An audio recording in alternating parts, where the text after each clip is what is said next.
এই যে ধর্ষকদের যে গ্রেফতার একটা খেলা হয়, সেই খেলা সমাপ্ত কবে? যে বাংলাদেশের 2026 সাল শুরু হওয়ার পর থেকে যে পরিমাণে ধর্ষণের সংখ্যা আমরা শুনতে পেরেছি, এটা কি আদৌ একটা সংখ্যা নাকি এটা হচ্ছে মানে নারীর জীবন? মানে এই যে ধর্ষণে আমরা নামের পর নাম শুনি, নাম ভুলে যাই, দুদিন পর নতুন নাম আসে, এগুলো কি শুধু নাম নাকি হচ্ছে ব্যক্তি?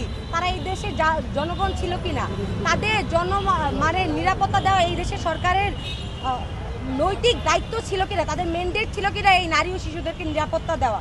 এখানে এই সরকার সম্পূর্ণ ব্যর্থ হয়েছে। যেখানে আমরা দেখি 8 বছরের একটা শিশুকে তার প্রতিবেশী ধর্ষণ করে তাকে হচ্ছে খুন করে, সেই খুনে তার স্ত্রীও জড়িত থাকে। আমরা কি বলতে পারি এই দেশে আর কোনো নৈতিকতা আছে, কোনো সামাজিক মূল্যবোধ আছে? নাই। কেন নাই?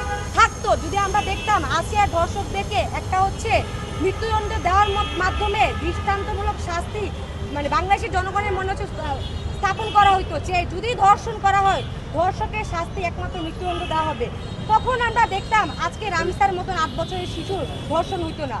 আমরা তনি থেকে দেখেছি আসিয়া থেকে দেখেছি রামিসা, কালকে আমি হবো, পরদিন আমার যদি মেয়ে হয় সে হচ্ছে হবে না, সেটার নিরাপত্তা কোথায়? সেই নিরাপত্তা দেওয়াই তো দরকার ছিল এই সরকারের। এই সরকার যেহেতু জনগণের ম্যান্ডেটের সরকার, 17 বছর জনগণ অনেক অত্যাচার নির্যাতনের শিকার হয়েছে, এরপরে এই সরকার এসেছে, এই সরকার বিপুল ভোট পেয়েছে নারীদের, সেক্ষেত্রে তাদের ম্যান্ডেট হওয়ার কথা ছিল এই নারীদেরকে নিরাপত্তা দেওয়া। সেখানে আমরা দেখেছি এই সরকারের কোনো রেসপন্সই নেই নারীদের নিরাপত্তা দেওয়ার ক্ষেত্রে। এত হ্যারাসমেন্ট কেস আছে, রেপ কেস আছে, রামিসা শুধুমাত্র একটা কেস, এরকম প্রতিনিয়ত হাজার কেস আছে যেগুলো দাখিল পর্যন্ত হয় না। কেন হয় না? আমাদের স্বরাষ্ট্র মন্ত্রণালয়ের কাজ কি? আমাদের স্বরাষ্ট্রমন্ত্রীর কাজ কি? জনগণের নিরাপত্তা দেওয়া, সেখানে তারা সম্পূর্ণ ব্যর্থ হয়।